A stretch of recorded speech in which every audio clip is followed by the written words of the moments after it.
అంతకుముందు మంచిగానే ఉండేవాడమ్మా. మంచిగా ఉండే మేడం, ఆడుకుంటుండే. ఆడుకుంటుండే మంచిగా. ఆ. పుట్టినప్పటి నుంచి మంచిగానే పెరిగిండు, 1 ఇయర్ వరకు బాగుండే. ఉమ్. ఆడుకునేవాడు, అప్పుడప్పుడే మాట్లాడడం అప్పుడప్పుడే స్టార్ట్ చేసిండు. సడన్గా అట్లా ఫీవర్ వచ్చి అట్లా అయిపోయింది. ఇప్పుడు ఏమంటున్నారు మరి డాక్టర్స్?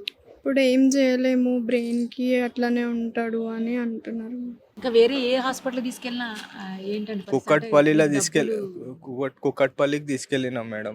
అక్కడ గిట ఒక 1 lakh దాకా ఖర్చు అయింది. అక్కడ గిట చెప్పారు మేడం బ్రెయిన్ లో ప్రాబ్లం ఉంది, ఆ బ్రెయిన్ ప్రాబ్లం వల్లనే మేము ఒకసారి నీమ్స్కి వెళ్ళండి, మీరు నీమ్స్కి వెళ్తేనే మీకు ఏమైనా డాక్టర్లు ఏమైనా చేయగలుగుతారు అని చెప్పి నీమ్స్కి వేసారు.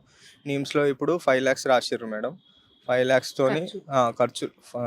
ఇప్పుడు చూస్తున్నాడా, మాట్లాడతాడా అసలు? లేదు మేడం, ఇగో ఇట్లా కొట్టుకుంటుండు పైనకి మొత్తం, ఇట్లా బ్యాక్ పెట్టేస్తుండు, బెండ్ ఇట్లా మెడలన్నీ ఇట్లా పెట్టేస్తుండు, ఇది సీ టైప్ వంకర వేసేస్తుండు, ఇట్లా చాపలాగా ఇలా కొట్టుకుంటుండు మేడం.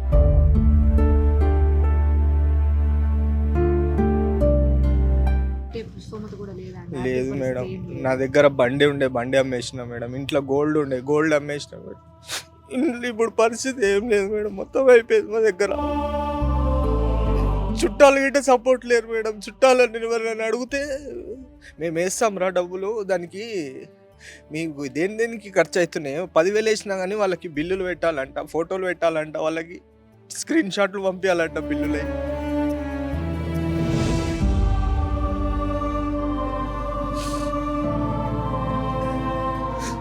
దీనికి ఎంత అయింది బిల్లు, దానికి ఎంత అయింది బిల్లు. బిల్లులు రాసి ఇచ్చినవి ఉన్నాయి అనుకుంటా కదా. సరేలే అన్న, పంపిస్తాను. ఏమేమి బిల్లులు అన్నీ ఉన్నాయి. ఇప్పుడు వాళ్ళు వేసిన బిల్లు కూడా ఉందా మీ దగ్గర? ఎవరు మేడం?